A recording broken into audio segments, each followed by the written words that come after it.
I suppose the stereotype is that they aren't the emotional type. They're not necessarily as passionate as maybe the Latin or European counterparts. And I think there's some truth in that. Mm. But I don't think all of them are duds. I think you could probably find some out there. And now with Australia being a bit more multicultural, you've probably got a better chance of finding someone a bit more romantic. I had great relationships in Australia, but they weren't cutting it. There was something missing.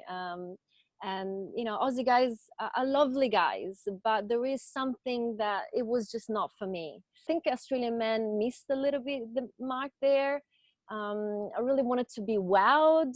I always made an effort, always try to dress up, look pretty for dates, and and even have had boyfriends just rocking up at dinners with the wife beaters and and thongs, and I'm like, for God's sake, make a bloody effort, mate. Might not be romantic, but they've probably got other assets. So I think Australian men are, on average, very handy, very outdoorsy, probably quite strong.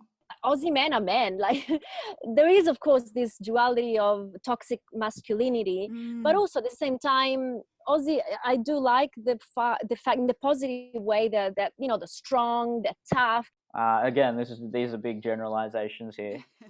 So you lose out on the romance, but then you gain a few other things. The thing that scared me the most about Italian men, they're a little bit untrustworthy. The big cheaters. Yeah. I also reading some. I just go really scientific when I date as well. So I'm just like looking at which countries have the most trustworthy men, and like these classifications.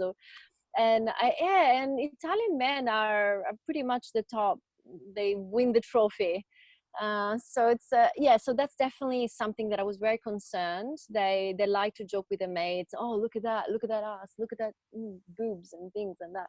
So I don't like that at all. They're a bit chauvinistic, they can get away with things and say things which is not cool at all. Things I found with the Aussie guys that I met, they were really respectful of women.